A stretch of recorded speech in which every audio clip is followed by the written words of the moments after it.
So the highlights, the one for sure I recommend is Google Analytics. It's a great out of the box platform. It's solid. There's a new Google Analytics version called Google Analytics 4 that's coming out, or that is out, but people should start practicing now because it is radically different. But it's going to be incredibly powerful. So that by and large, that just learning that platform will be helpful. If you already have that platform and you're not using Google Tag Manager, that would be the next stage, is Tag Manager. The reason that you use a tool like Tag Manager is because every measurement system sort of collects information, it stores the information, and then it builds reports on the information. And that's kind of what Google Analytics does. And if you jump into like the source media report or something, you sort of see all the details there. What Tag Manager does is it's really built to collect information. And that's all it does. So it's better. That's how we do things like, oh, did they see this part of the page for at least 4 seconds? Like imagine being able to measure, did they see my testimonial section for 5 or 6 seconds? Did they watch the video halfway through? Like that's what Tag Manager can see. So you set Tag Manager up to do that. And it's made for marketers to use. So it's a little bit of a learning curve, but it's entirely simple for a marketer to use it once you know how to do it. But you tell Tag Manager, okay, when this thing happens, then go tell Google Analytics or go tell Facebook and Google Ads or everybody else. And then those platforms store the information. And then there's another platform that I highly recommend called Data Studio, Google Data Studio. And that's where you build out your dashboards and reports. And so you've got Tag Manager that collects all the information you need. You've got Google Analytics, which sort of stores all that information. You've got Data Studio, and that's where you're looking at your reports and dashboards. You display it there.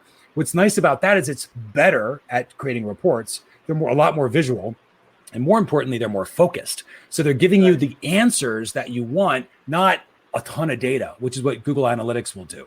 And there's a time and a place for that, but most marketers get overwhelmed with too much. You just need to see the answers that you're looking for. I think about it like a dashboard in a car. If you were driving your car, you look at your speedometer, you instantly know, do I hit the gas or hit the brake? You don't have to think about it. You don't have to analyze it. That's what a marketer's dashboard should be, where you see the number, you go, oh, I know what I'm going to do now. And that's it. So, and that's what Data Studio does really well. So the Googleverse, Google Tag Manager, Google Analytics, Google Data Studio, if you're not there yet, you will eventually grow into that. I would recommend those tools for sure. And then for the new kid on the block award, one that a lot of people haven't played around with yet, but is really interesting, is Microsoft Clarity. So Microsoft came into the world of analytics last year with their platform, completely free.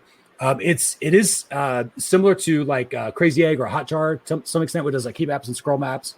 It does video recording, and it's free. So you can go in there. And one of the things I liked, and it goes back to what we talked about, and like we like training the normal people how to use Google Analytics. Not like we don't work with a lot of data scientists, data analysts, because they obviously already know this stuff. But normal people who are not numbers people, it is hard to learn this stuff. So we make it for them. That's what our training is for, normal people.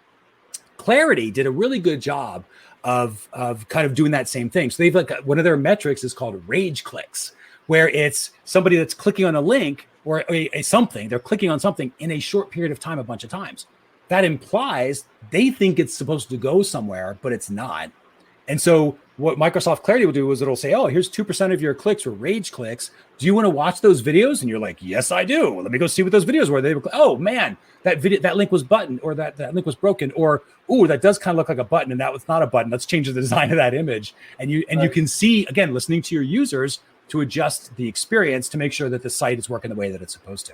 So Microsoft Clarity is a really good one to get started with. And again, completely free. All these tools for the vast majority of users are going to be free.